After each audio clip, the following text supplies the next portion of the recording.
यहाँ पर आपकी जो साधना आप कर रहे हो, ब्रह्म तक की साधना, पर ब्रह्म तक की साधना, एक पार ब्रह्म यानी पूर्ण परमात्मा को छोड़कर अन्य जिस भी देव को इष्ट मानकर आप भक्ति करते हो, उनको क्या लाभ होगा? किया हुआ वर्क डन मिलेगा, किया कर्म प्राप्त होगा। और यहाँ दोनों कर्म बनते हैं, पुण्य कम बनते हैं, पाप घने बनते हैं। ये अक्षित्र ऐसा है। जैसे पृथ्वी ऊपर पग जो धारे, करोड़ जीव एक दिन में मारे। एक दिन में करोड़ों जीवों को मारकर आप घर बैठते हो, किस लिए? अपने पेट के लिए। तो यहाँ दोनों कर्म आपके सुरक्षित हैं, पुण्य भी और पाप भी। पुण्य भी ऐड होते हैं, जुड़ते चले जाते हैं पुण्यों में, और पाप जुड़ते चले जाते हैं पापों में। तो यहाँ पाप घने होते हैं, पुण्य कम होते हैं। पुण्य तो करने से होते हैं, पाप स्वतः होते हैं। श्रीमद् भगवद गीता अध्याय नंबर 16 के श्लोक नंबर 23 और 24 में कहा है कि जो शास्त्र विधि को त्याग कर मनमाना आचरण करते हैं, मनमाने मंत्र जाप करते हैं, मनमानी पूजाएं साधनाएं करते हैं, नकली गुरुओं के पास जाकर भक्ति कर रहे हैं, उनको न तो कोई सुख हो सकता और न उनकी गति हो सकती और न उनको कोई सिद्धि हो प्राप्ति होगी। अर्थात यूजलेस, व्यर्थ कति जीवन नाश हो रहा। आज आप देख रहे हो पूरे विश्व में, ये अभिमान की बात ना समझना, ये ज्ञान की बात समझना। पूरे विश्व में सतलोक आश्रम बरवाला जिला हिसार हरियाणा के अतिरिक्त कहीं शास्त्र अनुकूल साधना नहीं है, सब मनमाना आचरण करें। तो जो साधनाएं वो कर रहे हैं उनसे लाभ तो होना ही नहीं, क्योंकि शास्त्र विरुद्ध है, और पाप डेली हो रहे हैं। सत्तर ब्राह्मण की है हत्या, जो चौका तुम देवो नेता। ब्राह्मण सेंस हत्या जो होई, जल स्नान करत हो सोई। पृथ्वी ऊपर पग जो धारे, करोड़ जीव एक दिन में मारे। तो यहाँ पुण्यात्मा इस विचार करना पड़ेगा, आपको परमात्मा ने शिक्षित इसीलिए बनाया है।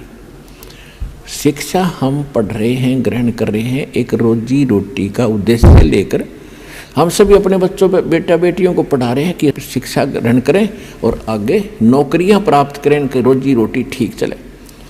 ये भी दास आपको बता दे, 1 करोड़ स्टूडेंट विद्यार्थी प्रतिवर्ष शिक्षा पूरी करके फील्ड में आ जाते हैं। इन कितनों को नौकरी मिलती है? 1% को। 1 लाख मुश्किल से, और बाकी 10 लाख मान ले, 90 लाख तो फिर भी अपना वैसे ही काम करते हैं जो आम हम बिना शिक्षा ग्रहण किया करते थे। तो ये परमात्मा ने लालच देकर आपको पढ़वा दिया, और इस शिक्षा का केवल काम है कि आप भगवान को पहचान लोगे। अपने सदग्रंथों को, अपने घर में दबे खजाने को तुम खुद खोज लोगे। आप भिखारी बने फिरो थे, पूर्व पश्चिम उत्तर दक्षिण फिरदा दाणे दाणे नू। सर्व कला सतगुरु साहेब की, हरि आए हरि आने नू। कि तुम एक पेट के लिए पता नहीं कहाँ कहाँ भटक रहे हो, और जब हमें सत साधना मिल जाएगी तो भगवान का विधान है आपका बरकत शुरू कर देगा, आपके घर भर देगा। जब आपकी नीयत भर जाएगी तो आपका घर भर गया, और आपके आए हुए संकटों का निवारण करेगा। लाखों रुपये बीमारियों पर लग रहे थे, हजारों रुपये बीड़ी तम्बाकू शराब, महीने में 10-10 हज़ार रुपये खराब कर देते थे, वो बचत होगी। और फिर हम बेमतलब की परंपराएं बनाए बैठे हैं, इनको ख़त्म करेंगे। हम भगत बनकर जिएंगे, तभी हम आगे सफ़र पर बढ़ेंगे। तो प्रसंग चल रहा, उसी पर आते हैं। अब हम सदग्रंथों को स्वयं समझ रहे हैं और तब हम आगे बढ़ रहे हैं, और आपको विश्वास बहुत आसानी से हो रहा है। तो परमात्मा उनको बता रहे हैं, पुण्य तो करने से बनते हैं, पाप अपने आप बनते हैं। यहाँ का ये व्यवस्था ऐसी है। आपको बता दिया कि आप सुबह से लेकर शाम तक पेट के लिए या वैसे किसी काम वश जाते हो, तो एक दिन में हजारों जीवों को मारकर उनका पाप अपने सिर धर लेते हो, वो आपके बैड अकाउंट में। आपने पुण्य क्या किया सारा दिन में हिसाब लगा लो, और करते हो तो शास्त्र विरुद्ध त्याग का मनमाना आचरण करते हो, उसका विशेष बेनिफिट आपको मिलना नहीं। तो वो थोड़ा बहुत पुण्य करते हो, कहीं छोटा मोटा कोई भंडारा कर दिया, पक्षियों को पशुओं को कोई दाना वगैरह डाल देते हो, छोटी मोटी कोई धर्मशाला प्याऊ बनवा दी, या कहीं कोई भंडारा कर दिया, कंबल बांट दिए, ये छोटे मोटे पुण्य हैं। ये भी शास्त्र विरुद्ध है। जो मूल उद्देश्य मनुष्य का वो सफल नहीं होता इनसे। अब जैसे जमीन है, 1 एकड़ जमीन, उसमें फसल पैदा करने के लिए गेहूं, बाजरा, ज्वार, जो हमारी जीवन रक्षक है, हमारे जीवन की जो आवश्यकता है, उसको प्राप्त करने के लिए उस 1 एकड़ जमीन को कितनी बार तो बाना पड़ता है, संवारना पड़ता है। हमारे यहाँ हरियाणा क्षेत्र के अंदर जो विशेषकर नहरी स्थान है, उसमें तो कम से कम 6 बार हल से, ट्रैक्टर से उसको संवारा जाता है 1 एकड़ जमीन को। स्वयं किया, वो भी पैसे लगे अपनी मजदूरी, या किसी ट्रैक्टर से उसको संवारा तो उससे भी पैसे लगे। फिर उसके अंदर बीज डाला, गेहूं, चने, बाजरा, ज्वार का जो भी हमने क्रॉप बीजनी है, फसल बीजनी है, वो भी पैसा लगा। फिर उसमें खाद डाला, उसमें पैसा लगा, दवाई डाली, उसमें पैसा लगा, और फिर उसको सिंचाई की, उसमें पैसा लगा। फिर उसको निकलवाया, मेहनत मजदूरी लगी या पैसा लगा। फिर वो 2 दाने घर आए, और उसी जमीन को आप छेड़ो मत। 1 वर्ष देखना उसमें कितना अड़ंगा पैदा हो जाएगा, वह दिखाई भी नहीं दे जमीन, और कोरा कुबाड़ जामेगा जो आपके यूज का नहीं है। इसी प्रकार ये हमारा शरीर रूपी एक पृथ्वी है जहाँ हम रह रहे हैं। इस लोक में पाप तो अपने आप होते हैं बगैर किए, और पुण्यों को करने के लिए एक विधान है। जैसे फसल तैयार करने के लिए सारा प्रोसेस अपनाना पड़ता है, सारा तरीका अपनाना पड़ता है, विधि, तो तब वो गेहूं प्राप्त होता है, तब वो व्यक्ति सुरक्षित होता है, आवश्यक वस्तु से प्राप्त होती है। तो कहने का भाव ये है पुण्यात्माओं,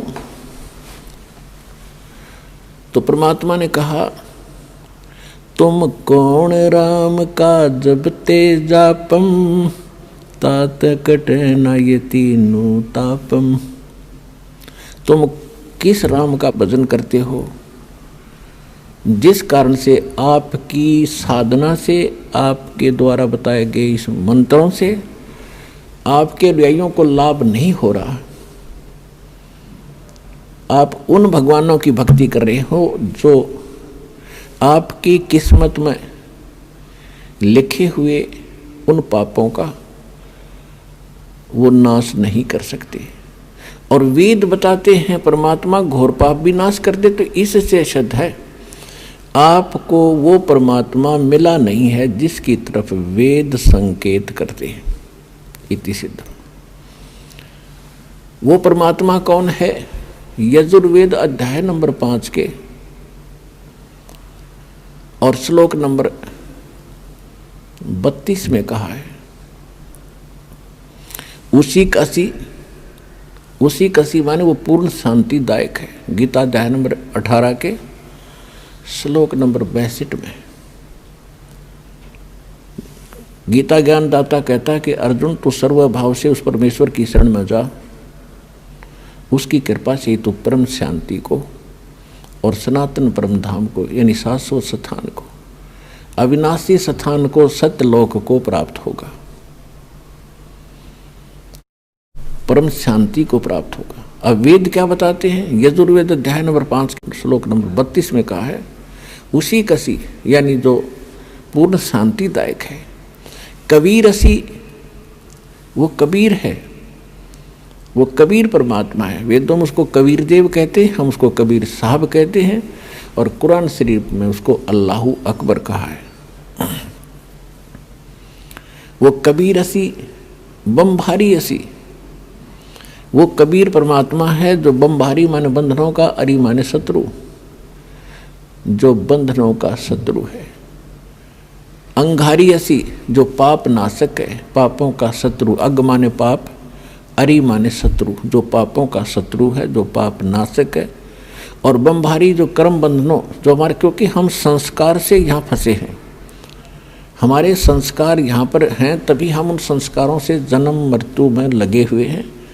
कभी किसी से हमारा संयोग है, किसी के हम पुत्र बन गए, किसी की पुत्री बन गए, किसी के पति बने, किसी की पत्नी बने। तो ये संस्कार हमारे जो हैं, इनके कारण हम बंद में हैं। और ये काल की बंद है, कैद है, बंदी ग्रह है। तो फिर परमात्मा खुद बताते हैं कि बंदी छोड़ हमारा नामम, अदर अमर है अस्थिर ठामम। अमर करूं सतलोक पठाऊं, ताते बंदी छोड़ कहाऊं।